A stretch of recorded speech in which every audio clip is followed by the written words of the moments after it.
चलो देखो, हम लोग जो पढ़ रहे थे यही परफेक्ट कॉन्टिन्यूअस पढ़ रहे थे, है ना।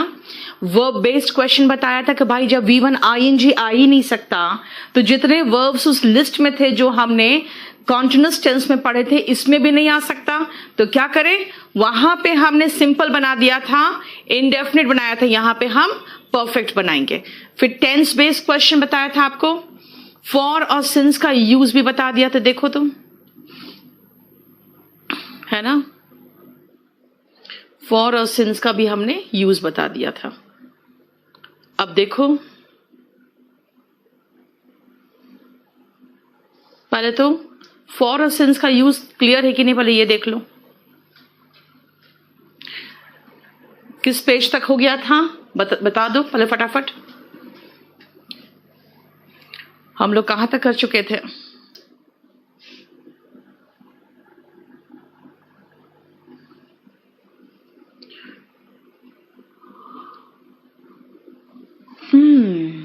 सबको गुड इवनिंग, नमस्ते। अरे ये काम की बात बताओ जल्दी जल्दी फटाफट,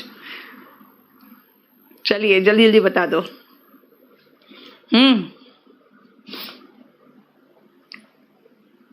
अच्छे से समझ में आ रहा है ना? राजीव, रंजन, देख रहे हो सब कुछ डिटेल में आप लोगों को प्रोवाइड कर दे रहे हैं। बस मुझे जल्दी फटाफट पेज नंबर बता दो ताकि हम कंफर्म रहे, क्योंकि मुझे जहां तक पता है फॉर और सिंस हो चुका था लास्ट क्लास में। सिंस सिंपल पास्ट के साथ क्यों नहीं लगता बेटा? सिंपल पास्ट के साथ इसलिए नहीं लगता है क्योंकि कल मैं आई थी, तो आई केम यस्टरडे। अब कल से लेकर आज तक की तो बात ही नहीं हो रही है ना। कल से बेटा लीगल वर्ड तो बाद में कराए हैं ना, 105 तक हो गया था। यस, वही तो मैं पूछ रही हूँ, बस वो कैब में लीगल वर्ड कराया था बच्चा। ये आ जाओ, अब बस खत्म था, जानते हो मैं थोड़ा सा कंफ्यूज थी। चलो आ जाओ, लॉन्ग सिंस की बात कर ले। लॉन्ग सिंस क्या है देखो ध्यान से। लॉन्ग सिंस का मतलब होता है, ये एक तो पहले एडवर्ब है, और हम कहते हैं सिंस अ लॉन्ग टाइम पढ़ा है ma'am, since a long time. बेटा सिंस अ लॉन्ग टाइम तो ठीक है, लेकिन लॉन्ग सिंस भी एक वर्ड है, और ये लॉन्ग सिंस का मतलब होता है, दो मीनिंग है, एक तो लॉन्ग एगो है और दूसरा है काफी समय से, फॉर ए लॉन्ग टाइम। ठीक है, फॉर ए लॉन्ग टाइम और लॉन्ग एगो, ये दोनों वर्ड हैं। अब इसको जरा ध्यान से समझना क्या है कि जब भी हम बात करते हैं लॉन्ग सिंस का, तो हमें याद रखना चाहिए कि एक तो पहले इसका पोजीशन क्या है। ठीक है, इसका पहले हमें पोजीशन पता होना चाहिए। दूसरा, नहीं बेटा सिंस तो करा दिया था, सिंस तो बता दिया था कि पास्ट पॉइंट ऑफ टाइम की बात करते हैं तो सिंस होता है। ठीक है, अब आओ, फॉर अ लॉन्ग टाइम का मतलब काफी समय से, कहां पोजीशन है वो बहुत इंपॉर्टेंट है इसका। देखो जरा ध्यान से उसका position. Promises were long since forgotten, helping verb के बाद और मेन वर्ब के पहले है। जानते हुए ऐसा एडवर्ब है जिसका पोजीशन हेल्पिंग वर्ब के बाद और मेन वर्ब के पहले है। लॉन्ग एगो, देखो वही तो बोल रहा है कि प्रोमिसेस बहुत पहले भुला दिए गए। Next, for a long time, काफी समय से। We have long since been bosom friends. Bosom friends का मतलब होता है जिगरी दोस्त। ठीक है ना, और जरा ध्यान से देखो, हैव हेल्पिंग वर्ब है और बीन यहां पर मेन वर्ब है, क्योंकि देखो बीन के अलावा तो कोई वर्ब्स दिख नहीं रहा, आपको कोई वर्ब नहीं दिख रहा है ना, तो ये बीन मेन वर्ब है। लॉन्ग सिंस अगेन देखो एडवर्ब ऐसा है जो हेल्पिंग वर्ब और मेन वर्ब के बीच में आता है। बोलो कोई प्रॉब्लम? ठीक है, अक्षय पीओ का पेपर मैं पीओ में करवा रही थी, कल आपका भी ओपन कर दिया था मैंने कि देख लो पीओ के पेपर्स कैसे होते हैं, बस इसीलिए, अदरवाइज आपको कंफ्यूज करने का मेरा कोई इरादा नहीं रहता। चलो, वो भी मैंने एयरफोर्स वाले को नहीं खोला था, नहीं तो और घूम जाते। चलिए आ जाओ, आई विल रीच होम टुमारो, यहां तक तो हो गया। लॉन्ग सिंस और लॉन्ग सिंस का हमने दोनों मीनिंग बता दिया कि काफी समय से वो जिगरी दोस्त रहे हैं, तो for a long time meaning निकल रहा है इसका। ठीक है, नेक्स्ट आओ, I will do it by today. नहीं Rishabh, I will do it by today में फ्यूचर परफेक्ट इसलिए नहीं लगा रहे हैं क्योंकि मैं कह रही हूं कि आज मैं ये खत्म कर दूंगी, खत्म हो चुका होगा जैसा कोई भी वर्ड नहीं है।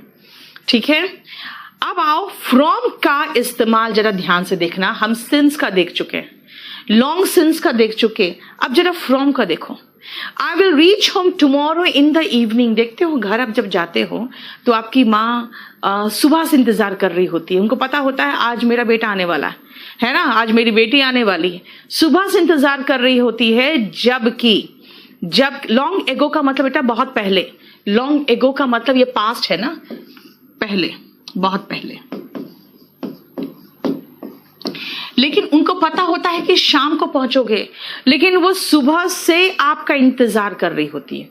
उनको पता होता है शाम को पहुंचोगे, लेकिन सुबह से इंतजार कर रही होती है।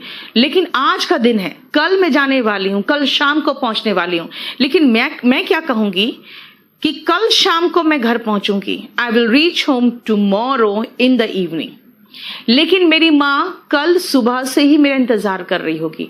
देखो सिंस मैंने कहा था पीछे की बात करते हैं, सिंस का मैंने कहा था पीछे की बात करते हैं, यहां तो आगे की बात कर रहे हैं ना, कल सुबह से बात कर रहे हैं ना, तो फ्रॉम आएगा ना। देखो ध्यान से, I will reach home tomorrow in the evening but my mother will have been plus V1 ING for me from morning. Since morning नहीं है, क्योंकि मैंने क्या कहा, सिंस से आपको एहसास होना चाहिए पास्ट का, तो फिर फ्यूचर का से तो फ्रॉम लगेगा, ठीक है ना, क्लियर। सिंस का मतलब हो गया से। अगर मैं कहूं कल मैं आई तो आई केम यस्टरडे, अब कल से मैं आई नहीं ना बोल सकती हूं, इसलिए सिंस का इस्तेमाल सिंपल पास्ट में इसलिए नहीं होता ऋषभ, ठीक है। और लॉन्ग सिंस का दो मीनिंग है, ये दोनों मीनिंग मैंने एक्सप्लेन कर दिया। कई बार लोग कहते हैं मैम सिंस लॉन्ग टाइम कहते हैं, भाई सिंस लॉन्ग टाइम नहीं कहते, सिंस अ लॉन्ग टाइम कहते हैं, वो अलग है। सिंस अ लॉन्ग टाइम का मतलब ये बना ही नहीं कुछ, फॉर ए लॉन्ग टाइम होता है, लेकिन यहां पे लॉन्ग सिंस होता है, क्योंकि कई लोग पढ़ लेते हैं ma'am since a long time, या अ लॉन्ग टाइम पीरियड है तो फॉर अ लॉन्ग टाइम होगा ना। यहां पे लॉन्ग सिंस है, लॉन्ग सिंस एडवर्ब है जिसका दो मीनिंग है। फ्रॉम क्या है भाई, हमें पता है कि पास्ट के लिए सिंस आता है, तो फ्यूचर के लिए क्या आएगा, तो फ्रॉम आएगा। क्या फ्रॉम हम पास्ट के लिए लगा सकते हैं, मैंने कहा प्रीवियस क्वेश्चन पेपर में दिखा है, हो जाता है कई बार सिंस की जगह पे फ्रॉम चल जाता है, दैट डजंट मैटर कि नहीं लगा सकते हो। लॉन्ग सिंस का मैंने मीनिंग बता दिया बेटा, क्या बताया, दो मीनिंग बताया, लॉन्ग एगो और फॉर ए लॉन्ग टाइम, ये दो मीनिंग बताया। अब चलो कुछ क्वेश्चंस देख लो, फॉर और सिंस का ही क्वेश्चन होगा ऑफ कोर्स, तो देखो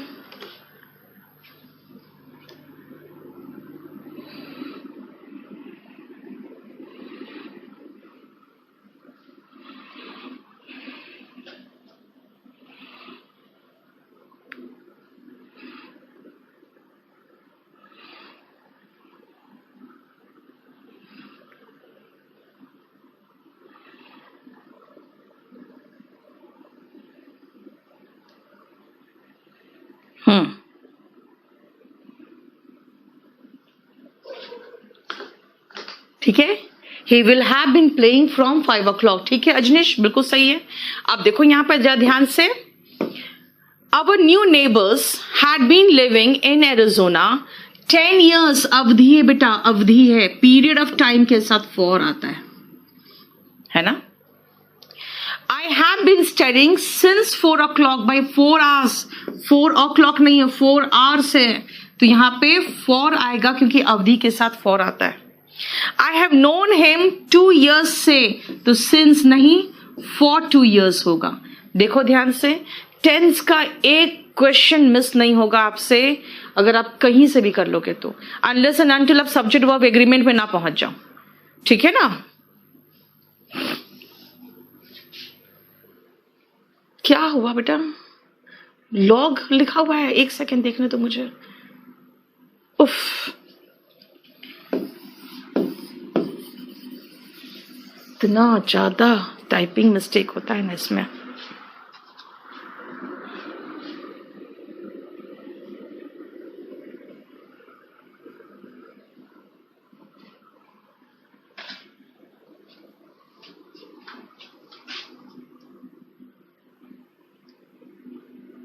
आपको सही होके मिल जाएगा नेक्स्ट क्लास में।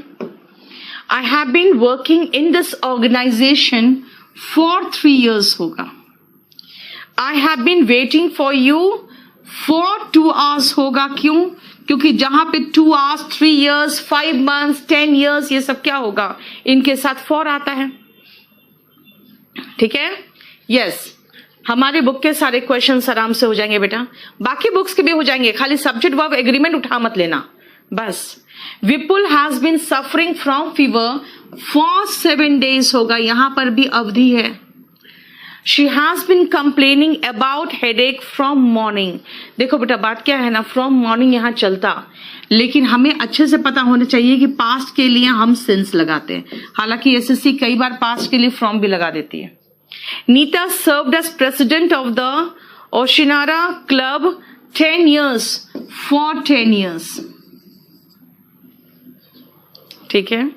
ओशिनारा क्लब ऐसा क्लब है ना, इसका जब मैं लॉ प्रैक्टिस कर रही थी तो हाई कोर्ट में ऐसी हालत हो गई थी कि इस क्लब का केस आया था एक, और एक कोर्ट में जाता तो वहां का जज कहता, क्योंकि जजेस क्या है ना, जजेस कभी भी जो जहां के मेंबर होते हैं या रिलेशन होता है या रिलेटिव होते हैं वहां का केस वो नहीं लड़ सकते, वहां का केस उनके कोर्ट में नहीं जा सकता.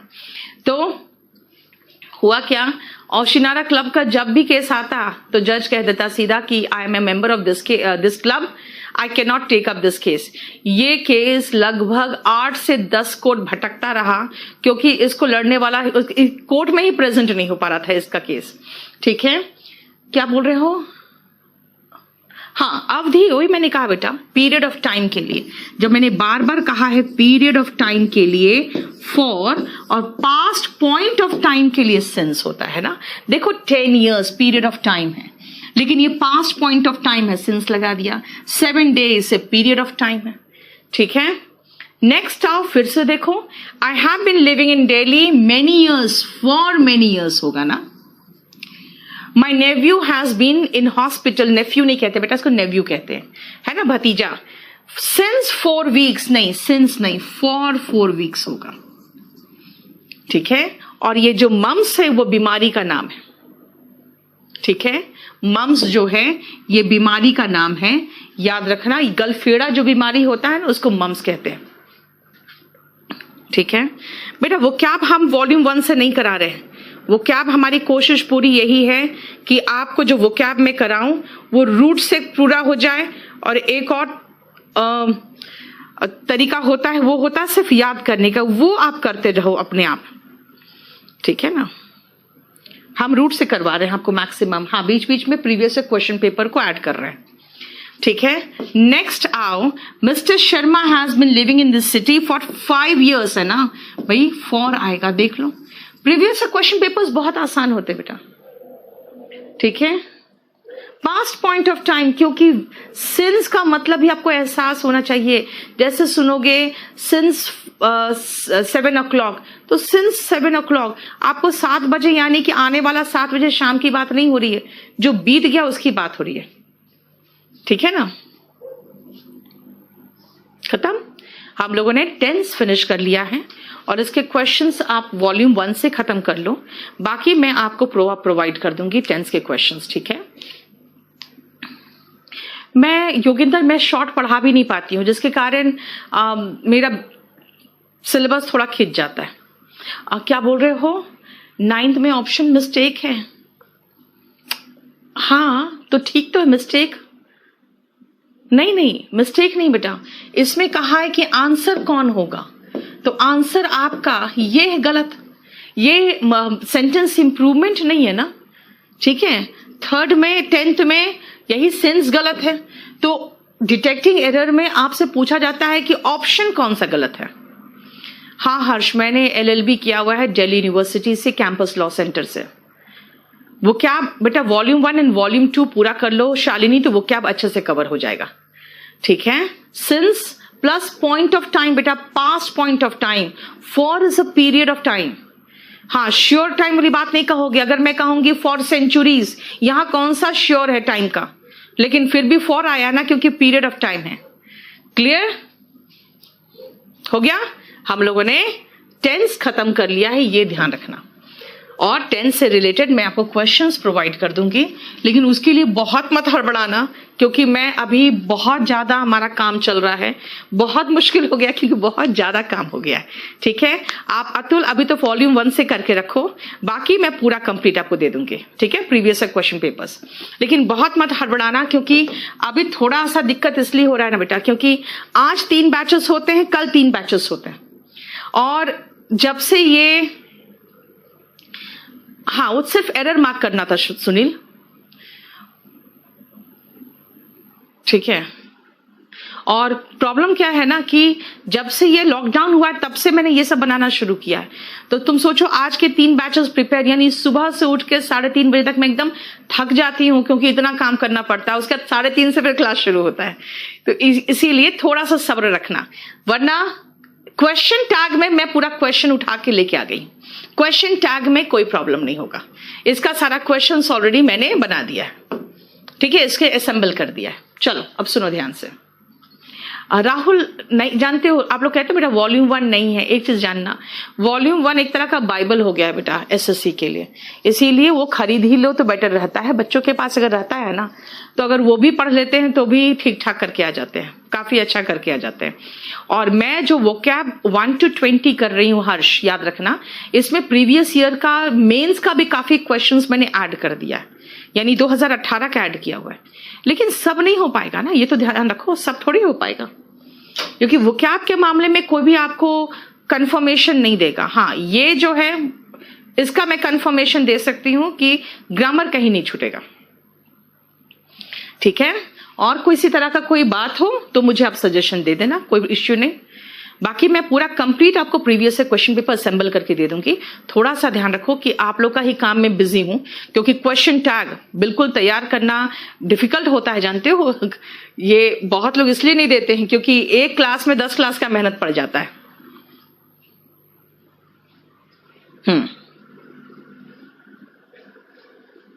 चलो ध्यान से सुनो।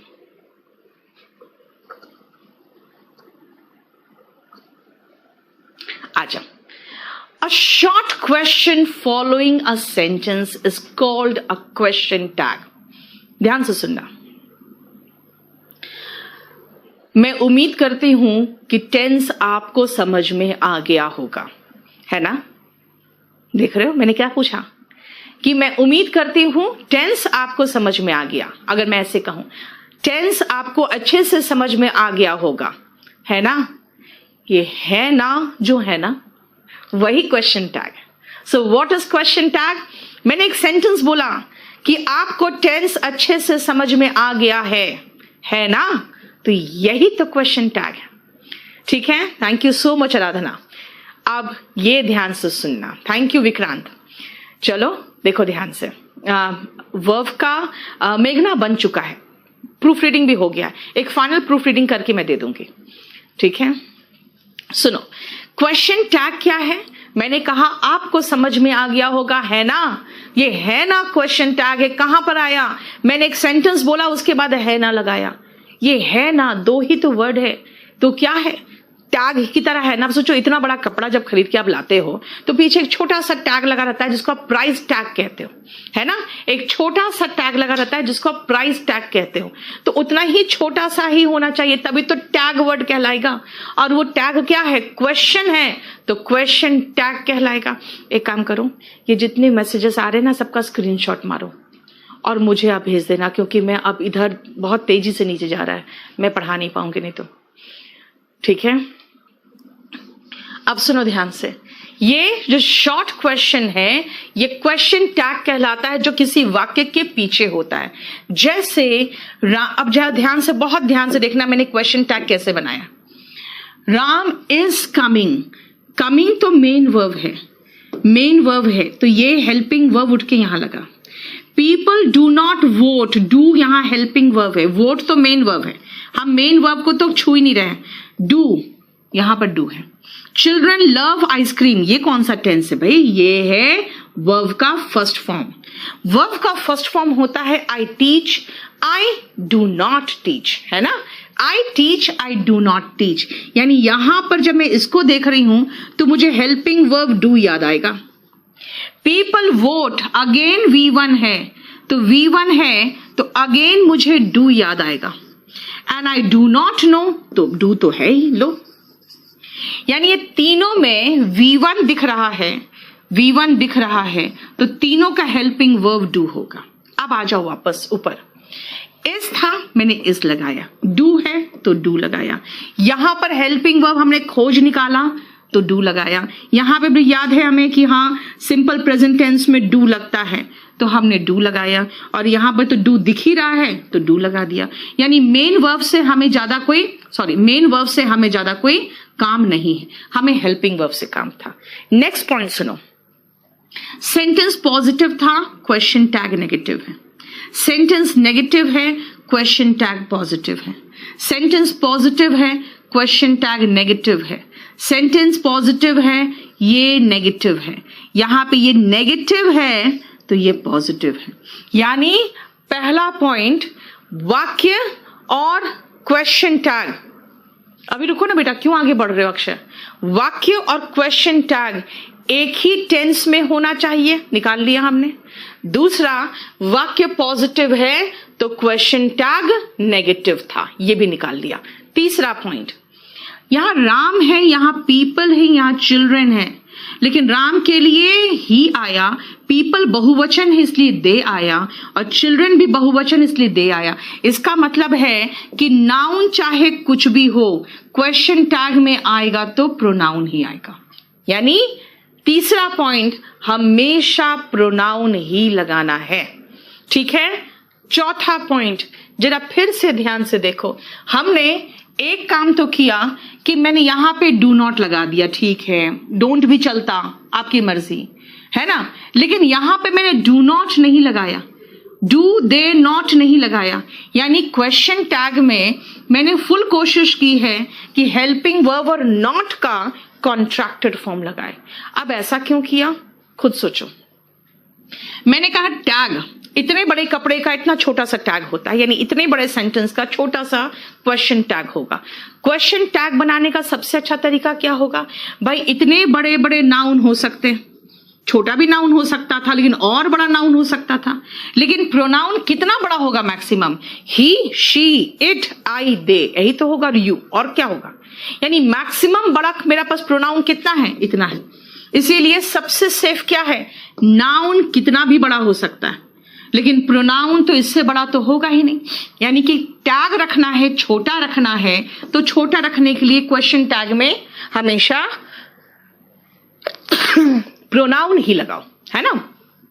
दूसरा पॉइंट, डोंट छोटा है कि डू दे नॉट छोटा है। डोंट दे छोटा है कि डू दे नॉट छोटा है। बोलोगे डोंट दे छोटा है, यानी अगर हमें टैग रखना है तो हमें हेल्पिंग वर्ब और नॉट का कॉन्ट्रैक्टेड फॉर्म लगाएंगे तो सबसे ज्यादा अच्छा होगा, है ना। चलो देखो, जो पढ़ाया अभी आपको वही है, देखो। सुमन एक्स एयरफोर्स एक्स ग्रुप का मैथ्स 28 तारीख आज है ना, आज ही तो शुरू होना चाहिए था। 27 है आज, कल ही तो 28 है, कल शुरू होगा ना।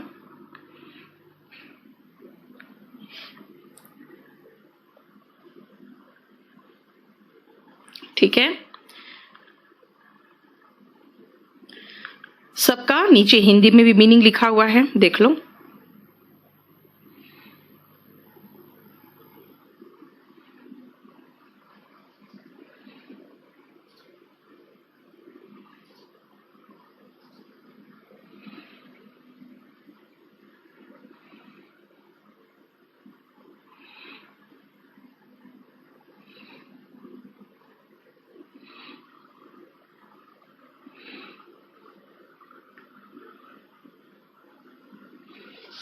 बैच जरा पता करो कौन सा है बैच। ठीक है, चलो हो गया। अब सुनो ध्यान से। अब आप कहोगे मैम क्वेश्चन टैग बनाने का रीजन क्या है? क्वेश्चन टैग का देखो, मैंने आपको जो समझाया है वो देख लो, इसमें से कोई इश्यू हो तो बताओ। जो मैंने पढ़ाया वही लिखा है। Tense of the sentence and question tag must be the same. If the sentence is positive, the question tag is negative and vice versa. Question tag takes helping verb and pronoun. है ना, helping verb and pronoun, और उसके बाद ये question mark भी है, इसीलिए इसको गलत मत समझना, ये सही है, बस खाली यहाँ पे ऐसे इन्वर्टेड कॉमा होता तो आपको समझ में आता। ठीक है, हेल्पिंग वर्ब प्लस प्रोनाउन और क्वेश्चन मार्क, बस ये लेगा।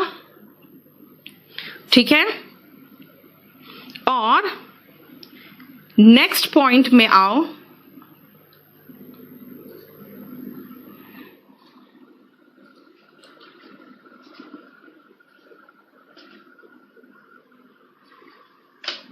नेगेटिव क्वेश्चन टैग में हम कॉन्ट्रैक्टेड फॉर्म यूज करते हैं हेल्पिंग वर्ब और नॉट का। ठीक है, क्लियर। अब क्वेश्चन टैग इस्तेमाल क्यों करते हैं, हमें एम्फसाइज करना पड़ता है कि कभी कभी, जैसे मान लो मैं ऐसे कहूं तुम आ रहे हो, नहीं, इसका मतलब क्या भाई, मैं नहीं बोल के एम्फसाइज कर रही हूं, आगे आगे, आगे अगला क्या कहेगा, हाँ हाँ मैं आ रहा हूं। जब तक मैं ये नहीं या है ना नहीं पूछूंगी ना, अगला मुझे जवाब नहीं देगा। इसका मतलब क्या है कि ये क्वेश्चन टैग एक तरह से खुद को खाली जोर देने के लिए कि भाई मैं जो बोल रही हूं होने वाला है कि नहीं, तुम इस बार जरूर पास कर जाओगे, है ना, तब कहोगे हाँ हाँ इस बार हो जाएगा। तो इसका मतलब है कि जब आप अगले से एक सेंटेंस बोलते हो और जब क्वेश्चन टैग लगा देते हो ना, तो अगले को जवाब देने पर आप मजबूर कर देते हो। ठीक है, चलो नेक्स्ट पेज में 1 मिनट टाइम दो, फिर मैं समझाऊंगी। अनुभव, जो मैथ्स और हिंदी आपके टीचर हमारे YouTube चैनल में ले रहे हैं, उनमें से कोई होगा बेटा। इतना भारी भरकम क्यों ले आते हो?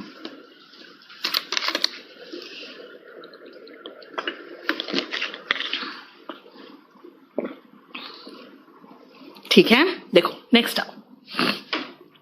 आई एम फाइन, आरंट आई, ये क्या है, सुनो ध्यान से, ये मैंने टेंस में भी बताया था आपको।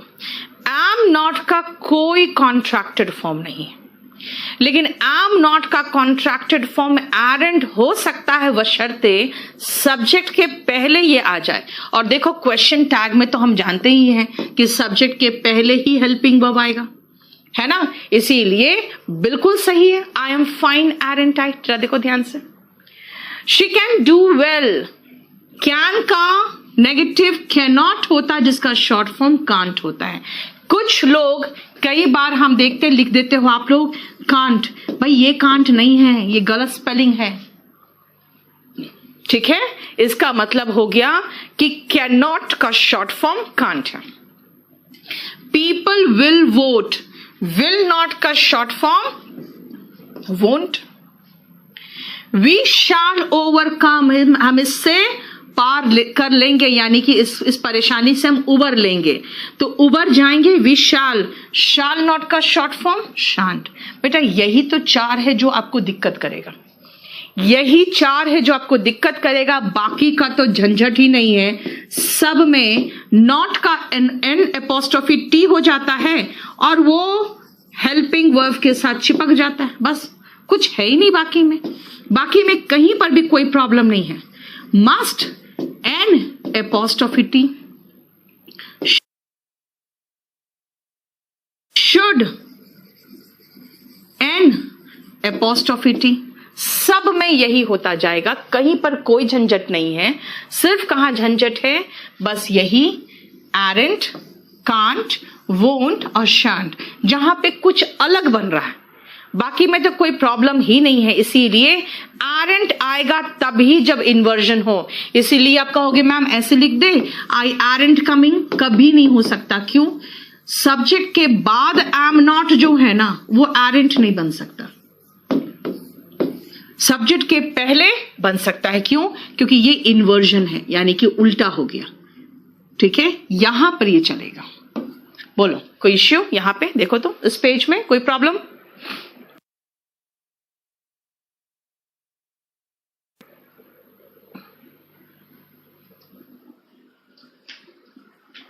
थैंक यू करण, क्लियर हो गया? बेटा क्वेश्चन कैसे आते हैं, थोड़ा सा वेट करो ना, सब बताऊंगी मैं। इस पेज को जरा देखो, फिर मैं आपको समझाऊंगी।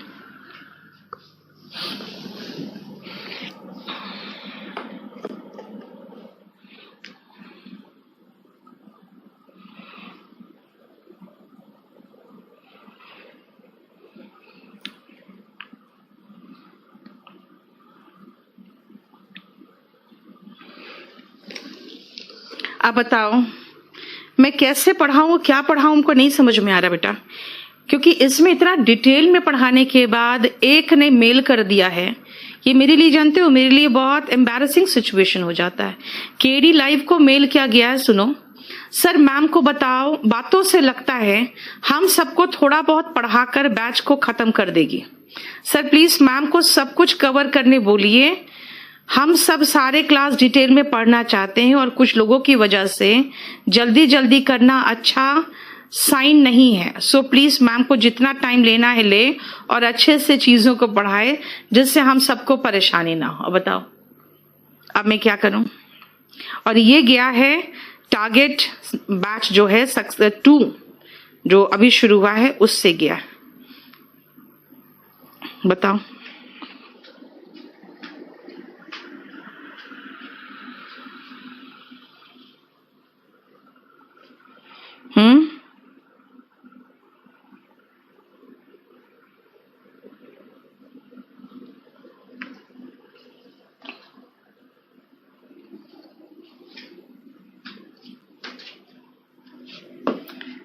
चलो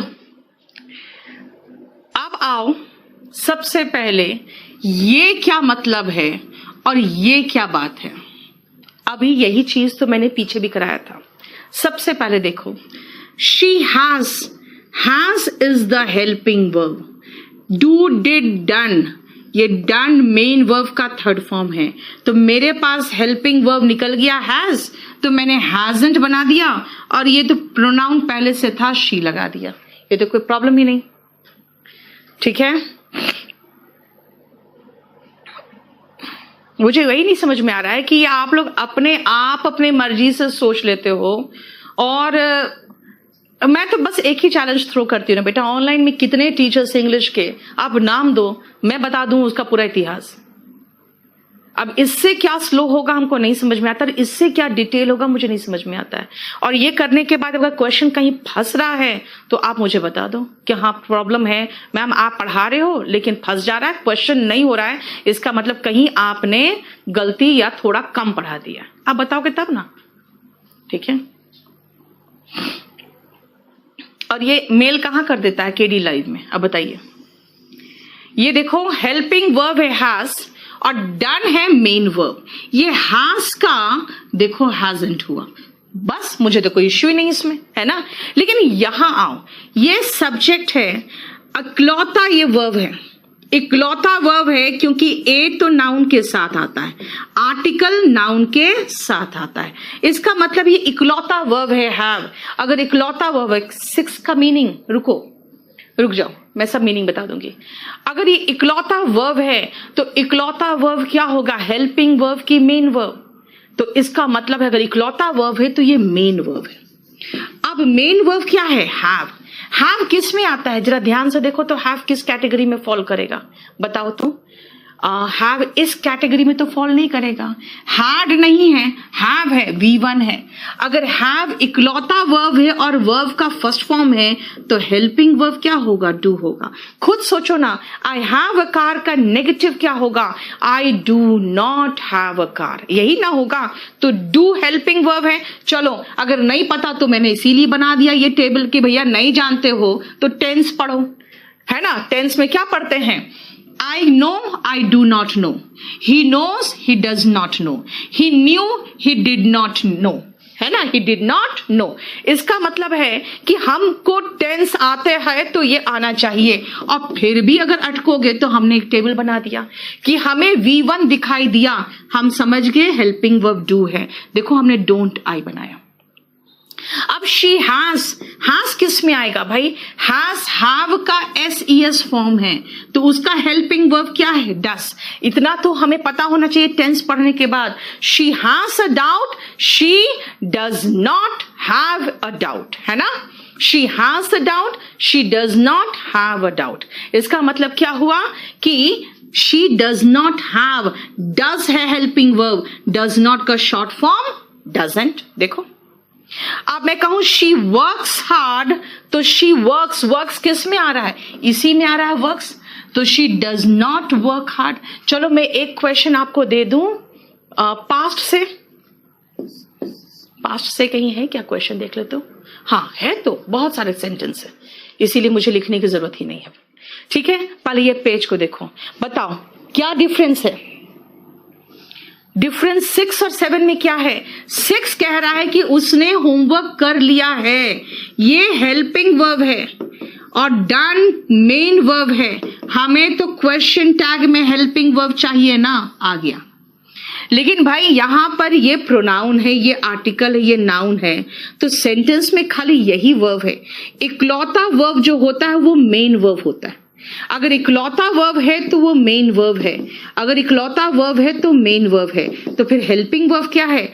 V1 है तो हेल्पिंग वर्ब डू होगा, SES वाला है तो हेल्पिंग वर्ब डस होगा। तो देख लो 7 नंबर नहीं समझे? 7 में मैंने क्या कहा, आप मुझे ये बताओ, यहां पे ये आई है सब्जेक्ट, हैव मेन वर्ब है, और ए आर्टिकल होता है और कार होता है नाउन। भाई ये ऑब्जेक्ट हो गया कुल मिला के, तो हमारे पास तो ये मेन वर्ब है, हेल्पिंग वर्ब तो है ही नहीं। और हमने क्या सीखा है? नहीं होगा पवन, बिल्कुल नहीं होगा, ध्यान रखना। उसका रीजन ये है कि आपको हेल्पिंग वर्ब चाहिए, मेन वर्ब नहीं। हैव का की तरह सिंगुलर, यस, हैज के साथ बेटा डज लगेगा, क्योंकि हैज जो है ना, हैव का सिंगुलर फॉर्म है हैज, है ना। याद रखना, आप जब हैव पढ़ते हो तो हैव और हैज पढ़ते हो ये प्लूरल फॉर्म में, और ये प्लूरल वर्ब में, और ये सिंगुलर वर्ब में। ये सिंगुलर फॉर्म है, ये SES वाला फॉर्म है। ठीक है, चलो इस पेज को ध्यान से देखो। विकी, मैंने इसलिए कहा कि जब आप डॉक्टर और टीचर के पास जाते हो तो आपके पास कोई उपाय नहीं है, आपको ब्लाइंडली उनको फॉलो करना पड़ेगा। और मैंने तो आपको पूरा छुट्टा दे रखा है, पूरा प्रीवियस क्वेश्चन पेपर आपको दे दूंगी, अगर नहीं होता मुझे बताना।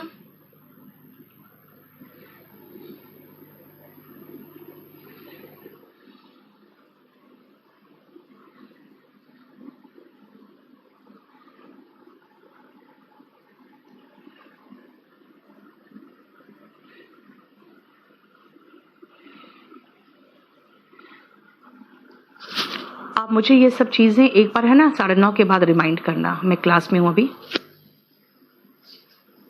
ठीक है, आप देखो ध्यान से नेक्स्ट पेज में, बेग्ड का मतलब भीख मांगना, सेकेंड फॉर्म। उसने दया की, भीख मांगी, वर्ब का सेकेंड फॉर्म। याद करो, वर्ब का सेकेंड फॉर्म मैंने दिखाया था, जहां V2 दिखे वहां पे डिड निकाल लेना। डिड आ गया, ठीक है। पॉजिटिव था, नेगेटिव हो गया, ही है तो ही रहा, बस हो गया। आई न्यू का मतलब वर्ब का सेकेंड फॉर्म। अगर सेकेंड फॉर्म है तो मुझे याद है डिड आना चाहिए। पॉजिटिव है, नेगेटिव है, आई है, आई लग गया। चलो, बच्चे कंफ्यूज करते हैं सक्सीड टाइप के वर्ड में, क्योंकि कुछ लोग सोचते हैं ना ईडी लगा है तो ये पास्ट टेंस है। बेटा ईडी लगा है तो पास्ट टेंस नहीं है। सक्सीड, सक्सीडेड, सक्सीडेड, ऐसे बफरिंग क्यों हो रहा है देखो तो। सक्सीड, सक्सीडेड, सक्सीडेड, है ना, यानी कि ये सक्सीड वर्ब का फर्स्ट फॉर्म है। यानी जहां भी वर्ब का V1 होता है हमें डू चाहिए। देखो याद करो, V1 है तो डू चाहिए, बस सीधा डू लगा दो। पॉजिटिव था तो नेगेटिव बना दिया। आई एम अ टीचर, आपको पता है एम नॉट का कॉन्ट्रैक्टेड फॉर्म एरेंट आ सकता है क्वेश्चन टैग में, क्योंकि यहां पे इन्वर्जन फॉर्म में, बिल्कुल सही है। शी वॉज, भाई वॉज, इसके अलावा तो कोई वर्ब ही नहीं है। तो मैं सोचती हूं क्यों ना मैं नेगेटिव बना के खोजती हूं हेल्पिंग वर्ब क्या है। She was a teacher, negative बना she was not a teacher. कोई नया वर्ड तो मुझे मिला ही नहीं। इसका मतलब है कि हम एक चीज सोच सकते हैं इसमें कि अगर ये जो एम है, ये वॉज है, अगर मेन वर्ब हो या हेल्पिंग वर्ब हो, कुछ भी हो, वही फॉर्म रिपीट होता है। देखो ना, we are happy, we are not happy, तो आर नॉट का short form aren't. We are planning, we are not planning, aren't we. अब मैं आपको एक और आसान तरीका सिखाऊं, एक और आसान तरीका, वापस चलो, एक और आसान तरीका सुनना। पॉजिटिव है ना तो उसका नेगेटिव कर दो। यस, एम मेन वर्ब भी है बेटा, पॉजिटिव है ना, तो उसका नेगेटिव करके आपको हेल्पिंग वर्ब मिल जाएगा। ध्यान से सुनना बेटा, बार बार एक ही क्वेश्चन रिपीट मत करो, मैं सब करा रही हूं, पहले मुझे खत्म करने दो। शी, देखो ध्यान से सुनना, शी हैज डन, तो नेगेटिव होगा she has not done. Has not का शॉर्ट फॉर्म है hasn't she. I have a car, negative बनेगा I do not have a car. I do not have a car, do not उठाया don't I. She has a doubt, negative कैसे बनेगा, she does not have a doubt. She does not have a doubt, does not उठाया doesn't बना दिया। She works hard, negative कैसे बनेगा इसका, she does not work hard, does not का उठाया डजंट बना दिया। इसका मतलब है कि आप उस सेंटेंस को पॉजिटिव को नेगेटिव बनाओगे ना, तो अपने आप आपको क्वेश्चन टैग का कॉन्ट्रैक्टेड फॉर्म मिलना शुरू हो जाएगा। जैसे ही बेग्ड फॉर मर्सी, तो नेगेटिव क्या बनेगा, he did not beg for mercy. He did not beg, आपको पॉजिटिव नेगेटिव इंट्रोगेटिव फॉर्म अच्छे से आना चाहिए टेंस का, तभी होगा। आई न्यू हिम, इसका कैसे बनेगा, negative I did not know him. हमें नो से मतलब ही नहीं है, मेन वर्ब से मुझे मतलब नहीं है। डिड नॉट का डिडंट हो गया। You succeed, you do not succeed in your motive. Do not succeed, हमें मेन वर्ब से मतलब नहीं है, डू नॉट का कॉन्ट्रैक्टेड फॉर्म डोंट हो गया। यानी आपको जो टेंस पढ़ाया था ना बेटा, जो टेंस पढ़ाया था ना, आपको उसका ध्यान रखना पड़ेगा। आपको उसका ध्यान रखना पड़ेगा जो हमने टेंस में आपको पढ़ाया था। क्या, I go, I do not go, do I go, वही था, डोंट आई हो गया। I went, I did not go, didn't I. I saw him, I did not see, didn't I. ऐसे ही कर करके आपको निकालना पड़ेगा। I am a teacher, I am not a teacher, I am not a teacher, aren't I. She was well, she was not unwell, wasn't she? We are happy, we are not happy, aren't we? We are planning, we are not planning, aren't we? लो, सबका positive negative किया, negative positive किया, बस। Succeed मतलब सफल होना, mercy का मतलब होता है दया, उसने दया की भीख मांगी। मीनिंग इन हिंदी, पहला है उसने दया की भीख मांगी, क्या नहीं मांगी। मैं उसे अच्छे से जानती थी, क्या नहीं जानती थी। तुम हमेशा अपने मकसद में कामयाब हो जाते हो, क्या नहीं होते हो। मैं टीचर हूं, क्या नहीं हूं। वो अनवेल था, उसकी तबीयत ठीक नहीं थी, क्या थी। अरे हाँ ठीक है, she was unwell, wasn't she, इसका मतलब क्या अनवेल नहीं थी। We are happy, aren't we, हम लोग खुश हैं, क्या खुश नहीं है। और हम लोग प्लान कर रहे हैं, क्या नहीं कर रहे हैं। देख लो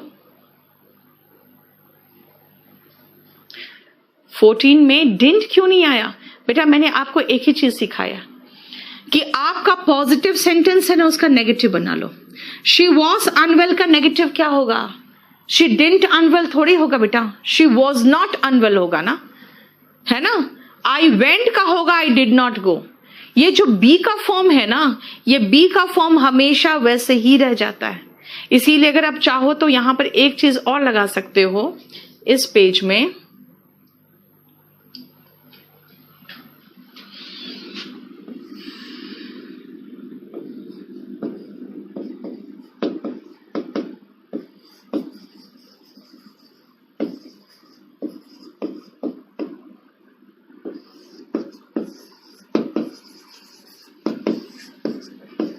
In question tag, same form.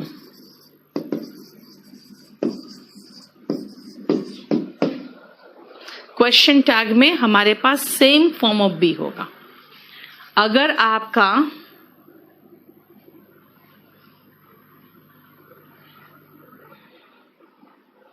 देख लो, अगर फॉर्म ऑफ बी है तो बेटा क्वेश्चन टैग में आपको दिमाग चलाने की जरूरत इसलिए नहीं है क्योंकि उसका नेगेटिव भी बनाओगे ना तो सेम फॉर्म ऑफ बी आएगा। क्या, I am fine, I am not fine, तो आई एम नॉट का क्या हो गया, एरेंट हो गया। She was well, she was not well, तो वॉज नॉट का वॉजंट हो गया। ठीक है, क्लियर। अब ये पॉइंट हमारा क्लियर इसलिए कराना जरूरी था क्योंकि लोग सोचते हैं ना, अच्छा ठीक है, आर है तो आरेंट कर दो, हैज है तो हैजंट कर दो। बेटा हैज है तो हैजंट कर दोगे ना तो गड़बड़ इसलिए हो जाएगा क्योंकि यहाँ पे तो हैज हेल्पिंग वर्ब है, उसका कर दिया, अच्छा है, लेकिन यहाँ पर मेन वर्ब है और मैंने पहले ही सिखा रखा है आपको, पहले ही सिखा रखा है कि क्वेश्चन टैग में हेल्पिंग वर्ब आता है, ठीक है, हेल्पिंग वर्ब आता है। लेकिन अगर हम ये भी कह सकते हैं इस पेज में कि हेल्पिंग वर्ब आता है, ठीक है, takes helping verb and pronoun except be form. Be का फॉर्म हेल्पिंग वर्ब हो या मेन वर्ब हो, वो हमेशा वही आएगा, आप ये कर सकते हो।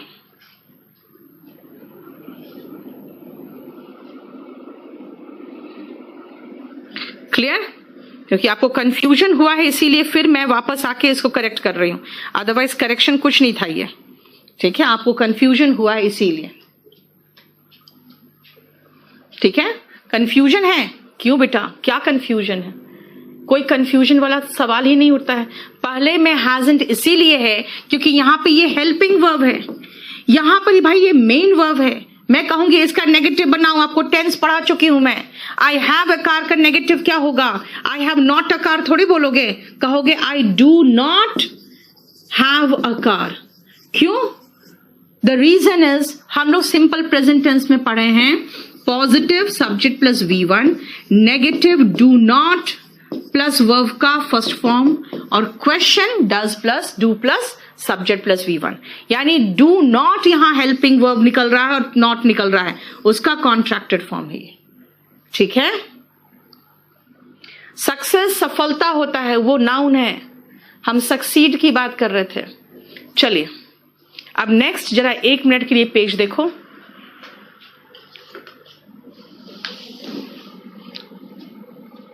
टेंस हमारा positive negative interrogative complete clear होना चाहिए।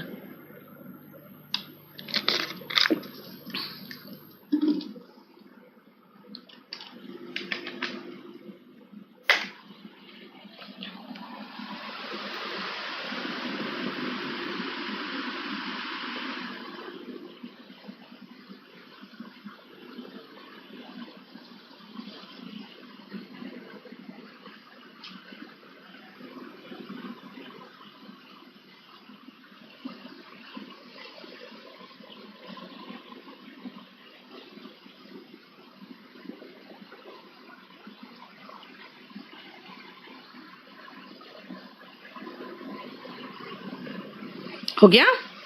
अब देखो ध्यान से सुनो, मैंने 1 मिनट इसलिए टाइम दिया कि पहले इसको आप समझो क्या बोलना चाह रही हूं मैं। भाई रेयरली कभी कभार, स्केर्सली कभी कभार, बेयरली अरे वही मतलब मुश्किल से ही, हार्डली मुश्किल से, सेल्डम कभी कभार, कभी नहीं, नीदर नॉर भी हो सकता था, नन, नॉट, नो, ये सब जो भी आपको नेगेटिव वर्ड दिखाई दे, कौन कौन है? Neither nor, not, never, no, hardly, scarcely, barely, seldom, rarely. हो गया? ये सारे शब्द जो है नकारात्मक है, ठीक है, ये सारे शब्द नकारात्मक है। नकारात्मक मतलब भाई नकारात्मक इन द सेंस ऐसे नहीं कि जैसे मैं कहूंगी आपका एटीट्यूड है ना नकारात्मक है, वो एटीट्यूड अलग वर्ड है। नेगेटिव वर्ड का मीनिंग इसमें नॉट समाया हुआ है, नॉट दिखाई दे या ना दे उसमें नॉट समाया हुआ है। अगर इसमें नॉट समाया हुआ है तो ये वाक्य को क्या बना देगा? नेगेटिव बना देगा। तो क्वेश्चन टैग क्या होगा? पॉजिटिव होगा। वाक्य इनके प्रेजेंस से क्या हो गया? नेगेटिव हो गया, तो क्वेश्चन टैग पॉजिटिव होगा। क्लियर? यानी कि अगर आपको शब्द में दिख रहा है, क्या मैं कह रही हूं कि मैं मुश्किल से ही वहां कभी जाती हूं, तो क्या पूछूंगी? जाती हूं। 1 सेकंड रुकना बेटा, जरा बंद करना एक बार। क्या हुआ?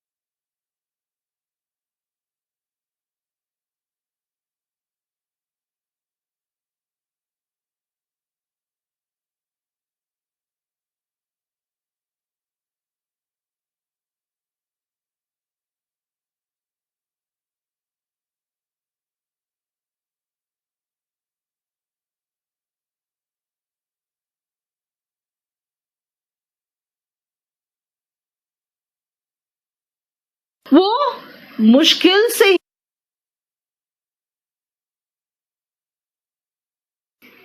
देखो ध्यान से, मैं मुश्किल से वहां जाती हूं तो पूछोगे ना क्या मैं जाती हूं, है ना?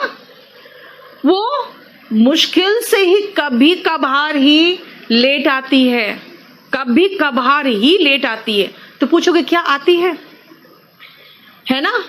इट हैज स्केर्सली अफेक्टेड अस। मान लो कोरोना की बात हो रही है, गांव में जो लोग बैठे हो कहेंगे यार हम पर तो मुश्किल से ही कोई असर हुआ है ना? तो फिर पूछेगा क्या असर हुआ है हम पर, यही पूछेगा। They had got barely anything to eat, उनके पास मुश्किल से ही कुछ खाने के लिए था, है ना? तो मुश्किल से कुछ खाने के लिए था तो क्या कहेगा, क्या कुछ था। And it is neither fish nor fall का मतलब समझना ध्यान से, ध्यान से सुनना इसको।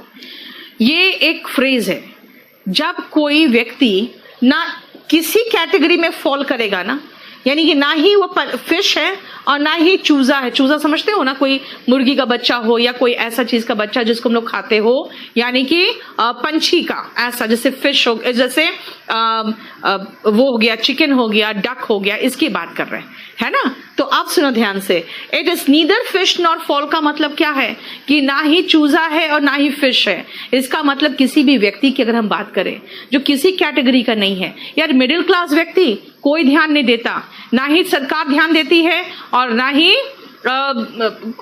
कोर्ट ध्यान देता है। क्यों भाई? ना ही हम इस कैटेगरी को ना ही इस कैटेगरी को, हमारा कोई औकात ही नहीं है। We are neither fish nor fowl, है ना? उसी तरह से जैसे आप जब थोड़े बड़े होते हो लेकिन पूरी तरह से व्यस्क नहीं हो जाते हो, तो बच्चे कहते हैं तुम्हारे साथ नहीं खेलूंगा, तुम बड़े हो चुके हो। बड़े कहते हैं जाकर बच्चों के साथ खेलो, यहाँ बड़ों के बीच में क्यों बैठे हो? तो उस समय आपकी हालत क्या होती है, ना घर का ना घाट का, वही हाल है, नीदर फिश नॉर फॉल। ठीक है, समझ में आ गया? बोलो यहां तक कोई प्रॉब्लम आपको? क्लियर? यानी इन शब्दों का ध्यान रखना, ये अगर वाक्य में आ जाए तो क्वेश्चन टैग पॉजिटिव होगा। क्यों? क्योंकि ये शब्द वाक्य को कंप्लीटली नेगेटिव बना दे रहा है। ठीक है, नेक्स्ट चलिए, तो देखिए, विशाल उसका उपाय करवा रही है बेटा, 15-20 दिन तो लगेगा, रुक जाओ।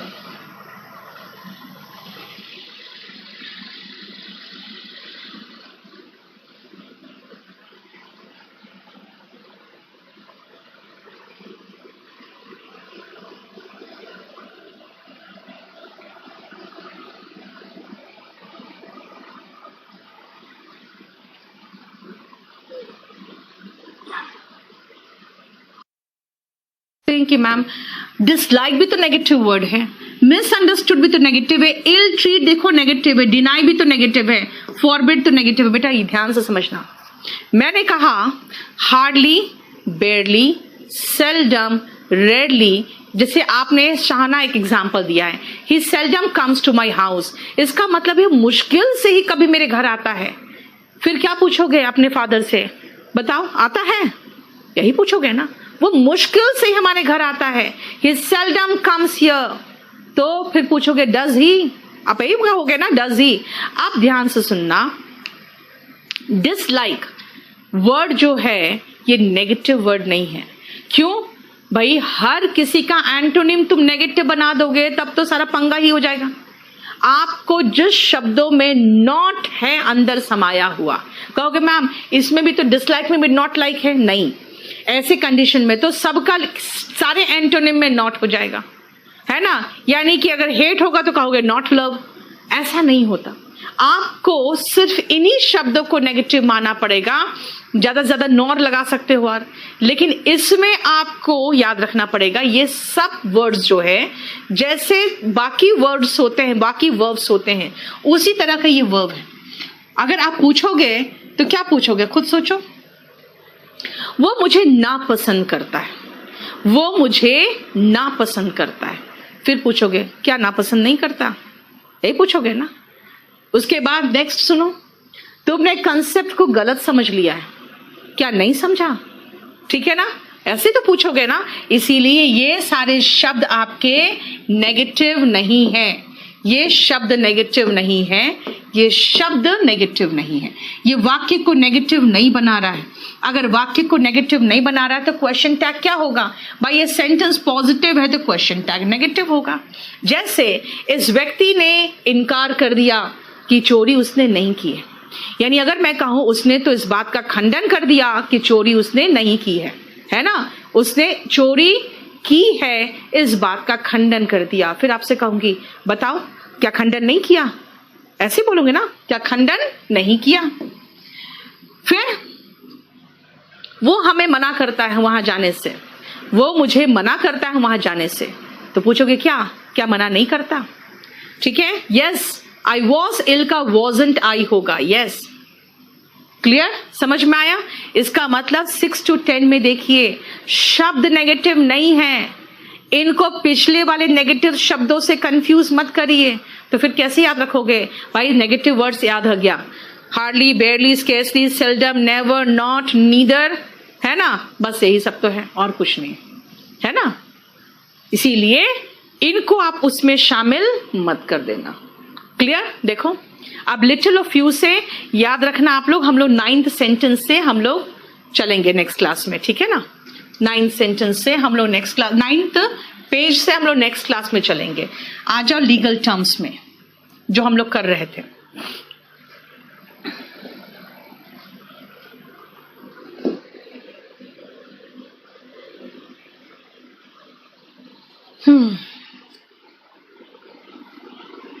कहां तक किया था लीगल टर्म्स में? देखो तो करो बेटा, हम लोग इसमें कहां तक कर चुके थे? बताओ जल्दी फटाफट।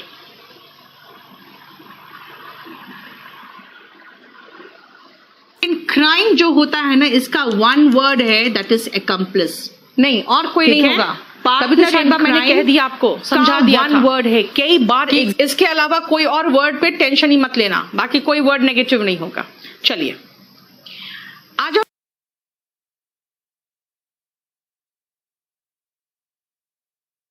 एग्जाम में आए हैं वन वर्ड सब्स्टिट्यूशन में, partner in crime that is accomplice, ठीक है। अब आओ गैंग क्या है? गैंग जानते हो, ग्रुप ऑफ रॉबर्स को भी गैंग कहते हैं,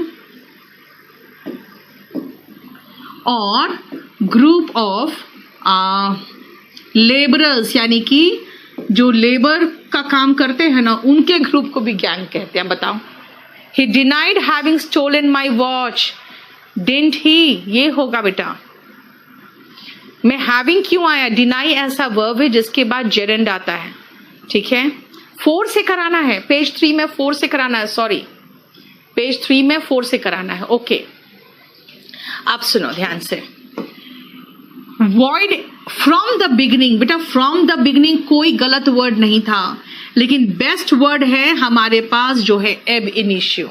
what is the meaning of एब इनिशियो? सेम मीनिंग है फ्रॉम द बिगिनिंग। इनिशियो में आपको वर्ड दिख रहा होगा इनिशियल, इनिशियो में आपको वर्ड दिख रहा है इनिशियल। इनिशियल का मतलब ही तो होता है शुरुआत में, शुरुआत, है ना, इसीलिए इनिशियल का भी देखो, हाँ ठीक है। अब ये देखो जरा ध्यान से, इनिशियो, एब इनिशियो का मतलब ही होता है शुरुआत में, ठीक है। ही ran with the loot, what is the meaning of loot? Hindi word है लेकिन इंग्लिश में यूज होता है, लूट का माल को लूट कहते हैं।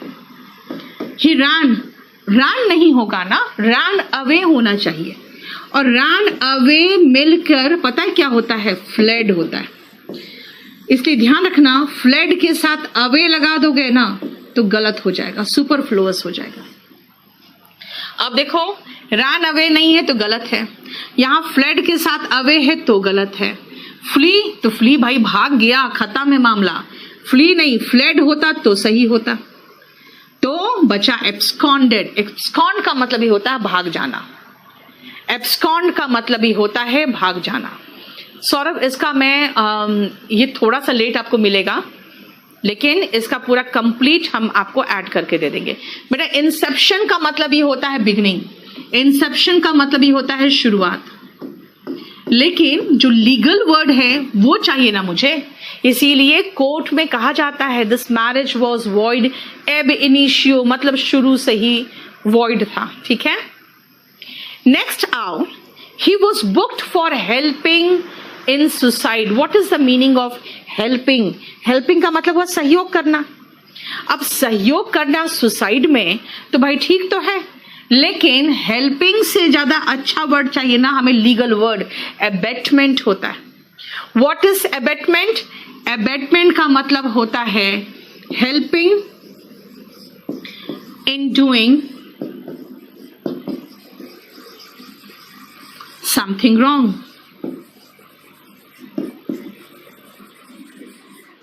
कुछ गलत जो होता है ना वो हेल्पिंग होता है, कुछ गलत करने में। जैसे अभी कई लोग कह रहे हैं कि भाई सुशांत ने तो खुद ही सुसाइड किया है, तो क्या प्रॉब्लम है ना? जब खुद मरा है तो कोई क्या कर सकता है?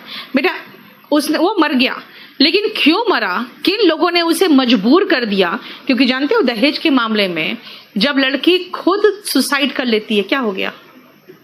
जब लड़की खुद सुसाइड कर लेती है तो भी ससुराल वाले सारे अंदर चले जाते हैं। क्यों? कि ऐसा क्या हुआ कि 24-25 साल तक उस लड़की ने कभी सुसाइड का सोचा नहीं, आप लोगों ने क्या मजबूर किया कि उसे सुसाइड करना पड़ गया। इसीलिए ऐसे केसेस में एबेटमेंट टू सुसाइड का केस बनता है। ठीक है, और यहां पर इन नहीं आएगा क्योंकि यहां हेल्पिंग के साथ तो इन आता है, एबेटमेंट टू सुसाइड हो जाता है। ठीक है, the misuse of power is the root cause of corruption. Misuse में कोई प्रॉब्लम नहीं था, लेकिन बेटर वर्ड है एब्यूज। क्यों? देखो जब आपके पास पावर आता है तो क्या करते हो आप? पावर का मिसयूज करके अगर आप ऊपरी कमाई करने लगते हो ना, इसका मतलब आपके पास जो पावर है उसका दुरुपयोग कर रहे हो। कहोगे मिसयूज भी तो वही है? नहीं, मिसयूज अलग चीज है। जैसे कि मान लो इलेक्ट्रिसिटी को हमने छोड़ दिया चलता हुआ, वो मिसयूज हो रहा है ना? आपके फादर ने आपको फ्रीडम दे दिया, आप दिन भर मोबाइल चला रहे हो, आप मिसयूज कर रहे हो वो फ्रीडम का और टाइम का। एब्यूज का मतलब होता है गलत इस्तेमाल करना, यानी उस टाइम पर तुम जाके कहीं डकैती करने जा रहे हो, that is abuse of freedom, है ना? तो एब्यूज का मतलब यहां पे हो गया कि जो भ्रष्टाचार का रूट कॉज है वो क्या है? Abuse of power. ठीक है, प्रियंकित का देखो क्या है यार, उसका हमेशा प्रॉब्लम रहता है कुछ ना कुछ, उसका या तो इश्यू आज सॉर्ट आउट करवाओ उससे बोल के। ठीक है, नेक्स्ट आओ, अब भेजो नहीं, उसको बोलो आज ही सॉर्ट आउट करके वो बताए क्या इश्यू है इसका, बात करके। नेक्स्ट पेज देखो, फिर मैं करा रही हूं।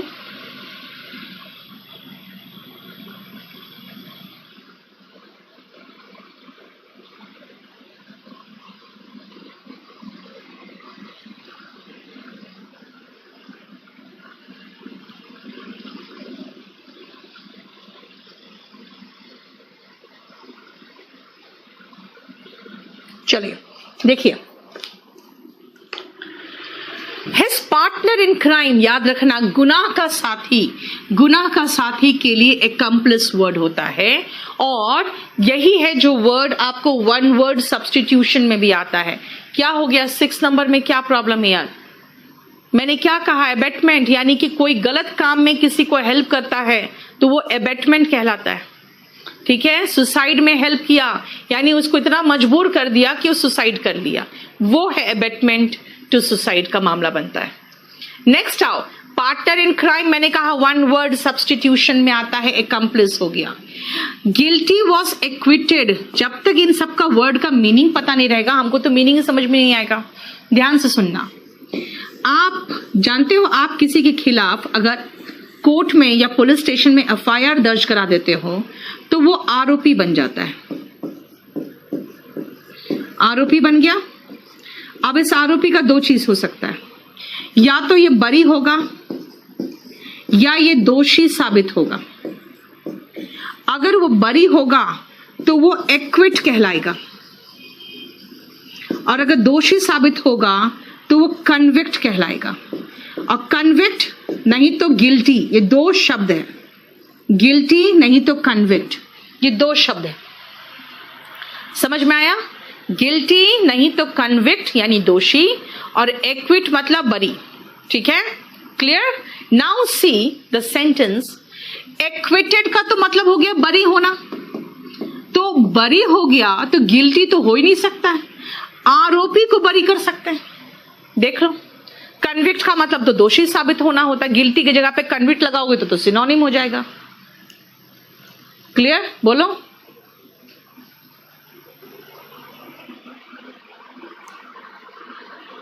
मनजिंदर, जब तक पढ़ोगे नहीं तब तक कैसे आपको कोई कल्प्रिट का मतलब बेटा वही होता है, कल्प्रिट का मतलब भी दोषी होता है। ठीक है, कल्प्रिट इनफैक्ट लीगल टर्म नहीं है, लीगल टर्म नहीं है कल्प्रिट विश्वनाथ, क्योंकि या तो एक्यूज्ड है, अगर केस खत्म होने के बाद दोषी साबित हुआ तो कन्विक्ट और गिल्टी होगा, और अगर बरी हुआ तो एक्विट होगा। ठीक है, देख लो। नेक्स्ट आओ, the case was given a date as the defence counsel was unwell. सुनो, कोर्ट गए, वकील नहीं आया, उनकी तबीयत ठीक नहीं है जी, एक डेट दे दीजिए। आज अगर 20 तारीख है, डेट दे दिया गया अगले महीने की 10 तारीख को, हो गया। इसका मतलब क्या हुआ? इसका मतलब है केस को पोस्टपोन कर दिया गया। लेकिन बेटा जो केस कोर्ट में पोस्टपोन होता है ना, उसके लिए अच्छा वर्ड होता है एडजर्न। अब पोस्टपोन जैसे मीटिंग वगैरह पोस्टपोन हो जाता है, मीटिंग को हम पोस्टपोन करते हैं। जैसे मान लो कल की मीटिंग है, पता चला कि कल मेरा कहीं जाना बहुत जरूरी हो रहा है, तो मैं कहूंगी कल का जो मीटिंग है ना पोस्टपोन कर दो, तो कोई नहीं आएगा, कोई भी नहीं आएगा। लेकिन कोर्ट में जिस दिन डेट पड़ता है ना, उस दिन कुछ ना कुछ वहां पे कार्रवाई होती है, तब आगे बढ़ता है डेट, है ना। कम से कम हाजिरी लगेगा, किसी का अटेंडेंस लगेगा, जज कुछ पूछेगा, उसके बाद फाइल आगे बढ़ाएगा। इसका मतलब है कि वहां पे कोर्ट में हम एडजर्न करते हैं। ओके, अब मुझे ये बताना कि ये जो पोस्टपोन है इसका उल्टा क्या होगा? पोस्टपोन का उल्टा क्या होता है?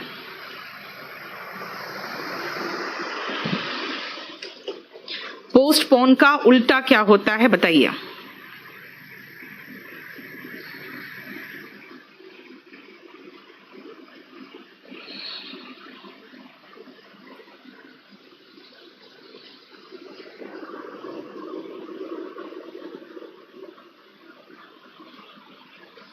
सुनो, पोस्टपोन का उल्टा प्रीपोन होता ही नहीं है।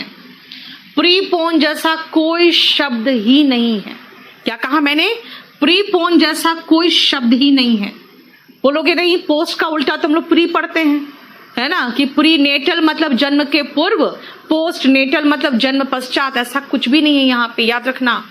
पोस्टपोन जो है ना, जब डेट आगे बढ़ा दिया जाता है तो पोस्टपोन कर दिया जाता है। लेकिन मान लो हमें आज दिया गया कि अगले महीने के 20 तारीख को डेट है, मैं कहूंगी ये बहुत लंबा डेट दे रहे हो आप, थोड़ा छोटा डेट दे दो, है ना। तो जैसे मैंने कहा थोड़ा छोटा डेट दे दो, तो इसका मतलब है 20 नहीं देके वो 5 तारीख दे दिया अगले महीने का। यानी क्या किया? डेट पहले खिसकाया है, बाद में नहीं किया। याद रखना बेटा, बहुत लोगों ने प्रीपोन लिखा है, प्रीपोन जैसा कोई शब्द ही नहीं है। इसका मतलब उसका जो होगा एडवांस्ड नहीं तो एंटी डेट। एंटी में ANTE है, एंटी डेट। डेट मतलब समझते ही हो तारीख, और एंटी मतलब पहले, इसीलिए याद रखना एडवांस्ड यहां पे चलेगा, और ज्यादा से ज्यादा एंटी डेट का थर्ड फॉर्म कर दो एंटी डेटेड, ये कर सकते हो। ठीक है, प्रीपोन जैसा कोई शब्द ही नहीं है। कॉल ऑफ का मतलब बेटा होता है कैंसिल।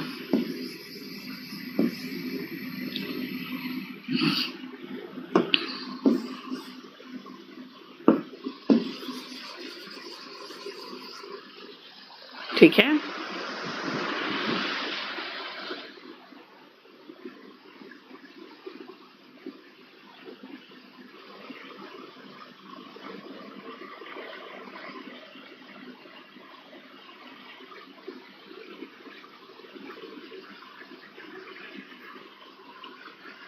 ठीक है।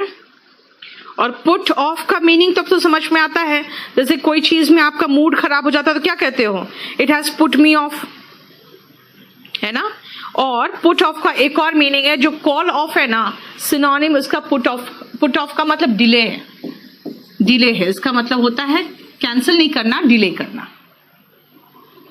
ठीक है, वही मैंने कहा प्रीपोन जैसा कोई वर्ड ही नहीं है, एडवांस्ड होगा। देखो कॉल ऑन मीन्स बेटा विजिट करना, विजिट करना। कॉल ऑफ का मतलब होता है कैंसिल करना, ठीक है। The meeting was put off, उसका मतलब डिले कर दिया गया, यानी पोस्टपोन का सिनोनिम में आप कह सकते हो पुट ऑफ। क्लियर?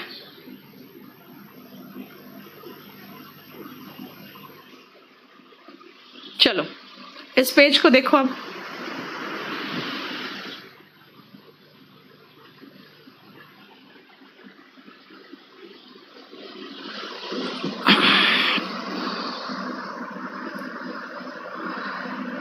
नीचे से जाके चार्जर ले आओ।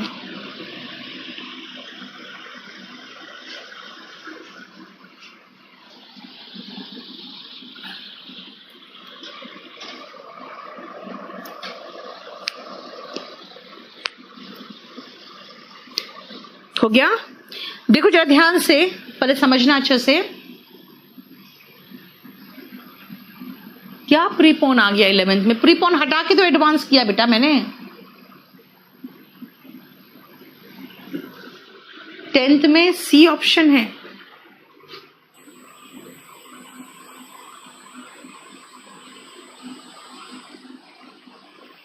बेटा C option, okay I am sorry, आप ऑप्शन गलत दिया हुआ है। एक सेकेंड रुको।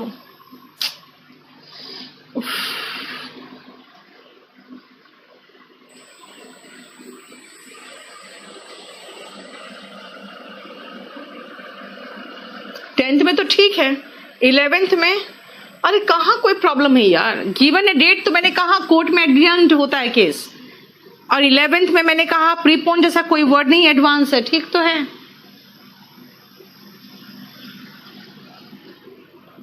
चलो ध्यान से सुनो। नेक्स्ट मैं आपको 2-3 वर्ड्स देती हूं, ध्यान से रखना याद।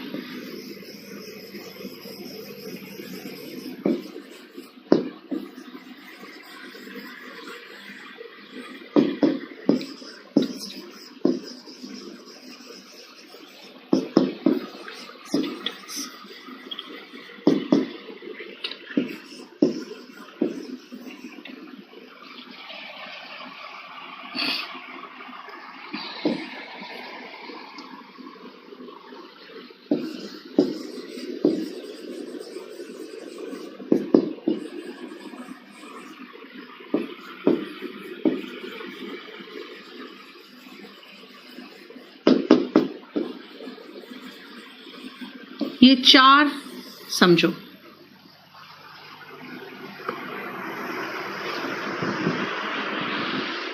देखो ध्यान से, शादी के बाद लड़कियां जो जाती है ना, वो अपने मैट्रिमोनियल होम में जाती है। इसीलिए मैट्रिमनी जो वर्ड है ना, वो शादी से संबंधित है। शादी के बाद आपके कुछ राइट्स होते हैं, जैसे महिलाओं का अधिकार होता है अपने हस्बैंड के प्रॉपर्टी पे, अपने हस्बैंड के इनकम पे, अपने हस्बैंड के साथ लाइफ जीने के। अगर मान लो हस्बैंड या वाइफ अपने मायके या कहीं और जाके बैठ जाके हमको साथ में रहना ही नहीं है, तो अगला व्यक्ति कॉन्जुगल राइट्स के लिए कोर्ट में केस कर सकता है। आप शादी क्यों किए हो? आप शादी के बाद मुझे पूरा अधिकार है आपके साथ रहने का। So that is conjugal rights, यानी कि विवाह के बाद जो राइट्स मिलता है वो कॉन्जुगल राइट्स होता है आपका। Next, marital status. अगर आप कोई फॉर्म भरते हो, अगर आप उसमें जाना चाहते हो आर्मी वगैरह में, तो उसमें जानते हो आपका मैरिटल स्टेटस जो है ना, वो बहुत इंपॉर्टेंस रखता है। आपका मैरिटल स्टेटस बहुत इंपॉर्टेंस रखता है। एक सेकेंड रुकना बेटा। मैरिटल स्टेटस बहुत इंपॉर्टेंस रखता है आपका। इसीलिए शादीशुदा है कि कुंवारे हैं, ये देखो। और मैरिटल लाइफ, जैसे मैंने कहा अगर कि मान लो उसकी marital life is at 6s and 7s, इसका मतलब अस्त व्यस्त हुआ पड़ा है। ठीक है सौरभ, हस्बैंड की इनकम पे नहीं, किसने कह दिया आपको? आपका इनकम का 3 भाग होगा। ठीक है, 3 भाग होगा। उसमें एक आपका इनकम का जो भाग है वो आपकी वाइफ का होता है। अगर मान लो माँ बाप ने केस कर दिया तो आपका 1/3 इनकम आपके माँ बाप का होगा। इनकम का 3 भाग है, एक वाइफ का, एक माँ बाप का और एक आपका होता है। ठीक है, चलिए नेक्स्ट आओ। He was booked for adulteration as he had extra marital affairs. आप देखो एक्स्ट्रा मैरिटल अफेयर्स में भी मैरिटल वर्ड है ना, इसका मतलब होता है विवाहितर संबंध, यानी कि शादी किसी और से और किसी और के साथ संबंध है। ठीक है ना, अपार्ट फ्रॉम मैरिज। ऐसे लोगों के लिए जो केस होते थे, है नहीं होते थे, वो एडल्ट्री होता था। Adultery is having extra marital affair. ठीक है, ठीक है। अब आओ, ये परजुरी क्या है बेटा, इसको बाद में करेंगे, ये अपने में एक क्वेश्चन है। नेक्स्ट आओ, मिसकंडक्ट। मिसकंडक्ट का मतलब होता है गलत काम। अगर आप रिश्वत लोगे तो वो भी तो मिसकंडक्ट है ना। ठीक है, नेक्स्ट आप 15 में, his excuse of being out of India does not hold water. Does not hold water idioms and phrase में आता है। इसका मतलब है कि कैन नॉट बी सब्सटेंशिएटेड, यानी can not be proved. Does not hold water मतलब इसका कोई आधार ही नहीं है, यानी आधारहीन है। इसने एक्सक्यूज दिया है कि मैं इंडिया में था ही नहीं जब केस हुआ, जब ये कांड हुआ है तो, लेकिन ये जो इसका एक्सक्यूज है वो आधारहीन है। याद रखना, जब आप कोई ऐसा एक्सक्यूज देते हो कि आप वहां पर थे ही नहीं जहां पे क्राइम हुआ है, तो उस एक्सक्यूज के लिए बेस्ट वर्ड जो है वो एलिबाई है। उस एक्सक्यूज के लिए जो बेस्ट वर्ड है वो है एलिबाई। ठीक है, मैरिटल स्टेटस, मैरिटल लाइफ। बेटा marital word is an adjective जिसका मतलब है विवाह से रिलेटेड। विवाह से रिलेटेड अगर मैं कहूं his marital life is at 6th and 7th, यानी कि उसका विवाह का जो लाइफ है, जिंदगी है, शादी के बाद की जिंदगी, वो अस्त व्यस्त है। ठीक है, परजुरी मैंने कहा रुक जाओ, परजुरी अभी नहीं बताऊंगी मैं आपको, कंडोन भी नहीं बताऊंगी, कंडोन भी आगे है। ठीक है, ये सारे आपके वर्ड्स जो है आ जाओ। नेक्स्ट देखो जरा, एक एक वर्ड समझा रही हूं बेटा, ये सारे वर्ड्स वन वर्ड सब्स्टिट्यूशन में एग्जाम में आते हैं। ठीक है, थैंक यू अनूप। अनूप नाप है ना आपका, क्या है, अनूप है कि अरूप है? मुझे तो दूर का कम दिखता है। अरे तुमसे पूछ रही हूं मैं, अनूप है, चलो। हाँ,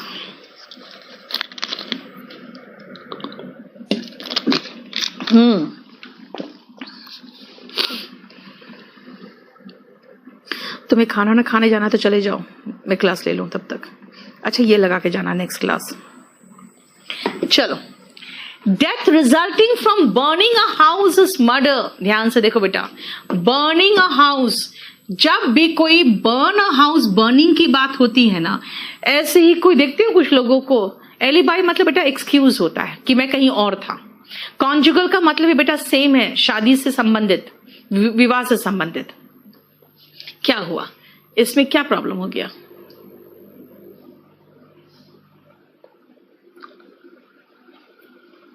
ठीक है, चलो नेक्स्ट सुनो।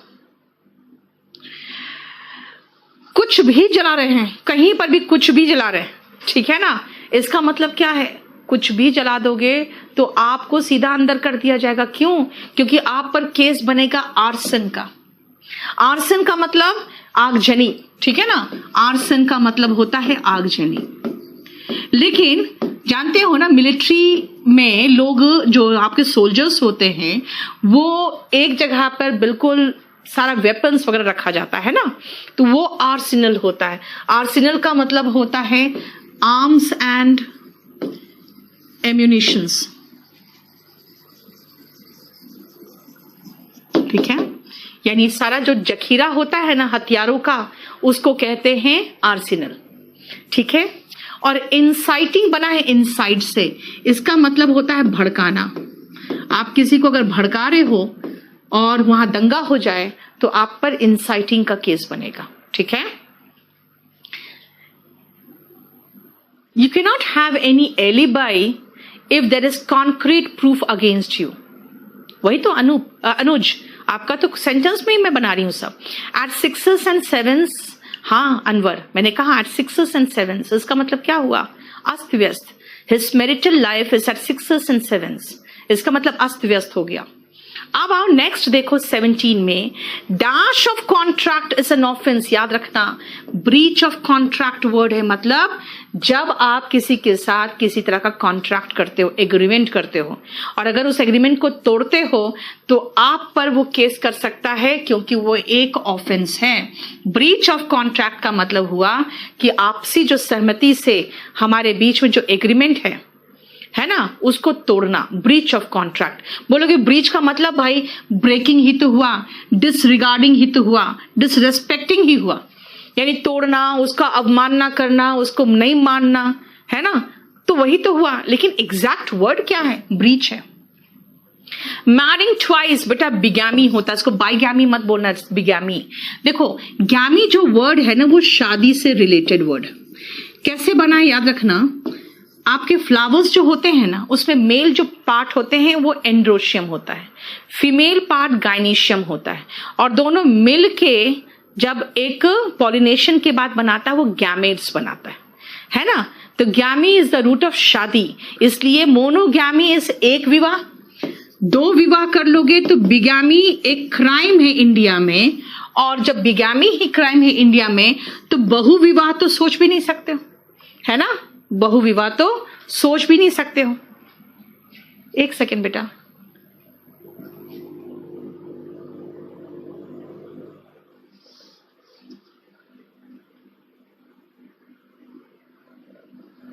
Okay, thank you so much Anwar, आपने ये रिमाइंड किया मुझे.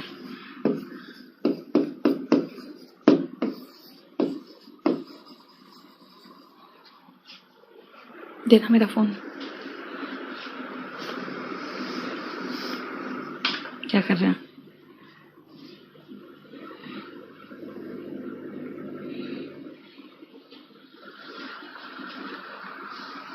चलो, थैंक यू अनवर, आपने यहाँ रिमाइंड कर दिया मुझे, मेरा करेक्शन हो गया कम से कम. चलिए अब आओ नेक्स्ट पॉइंट पे, ध्यान से सुनना. पॉलीगैमी मतलब बेटा बहुत सारी विवाह. मोनोगैमी एक शादी जो अलाउड है, बिगैमी 2 शादी अलाउड बिल्कुल नहीं है, एंड पॉलीगैमी इसका मतलब 2 से अधिक जितनी भी शादियां वो सारी पॉलीगैमी है. अब पूरा पहले राजा लोग हरम रखते थे, है ना, ढेर सारे अपनी बीवियों को रखते थे. नहीं, ठीक है, अब वो चीजें अलाउड नहीं है. अब आओ नेक्स्ट पॉइंट पे, और वो है a crime for which the police is empowered, उन्हें पूरा पावर प्राप्त होता है to arrest without a warrant. ऐसे क्राइम को कॉग्निजेबल ऑफेंस कहते हैं. अब जैसे कुछ ऐसे क्राइम्स होते हैं, आप थोड़ा बहुत लड़ाई झगड़ा आपका बीच में हुआ, ठीक है, तो आप क्या करोगे? आप स्ट्रेट अवे पुलिस स्टेशन में अगर मामला गया, वहीं से बेल हो गया, वहीं से बेल हो जाता है.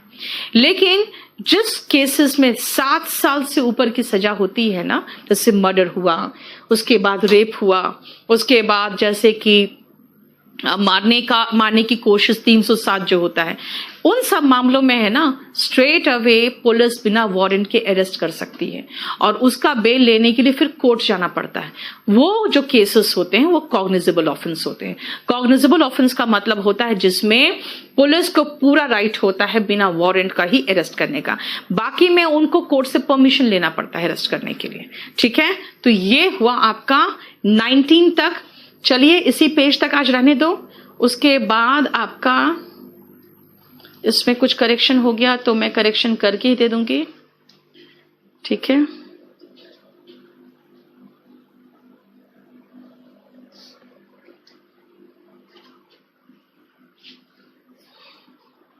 इसका सॉल्यूशन प्रॉपर नहीं है, इसको मुझे करना पड़ेगा. चलो बेटा आज इतना ही रहने दो. ठीक है, चलिए, थैंक यू सो मच.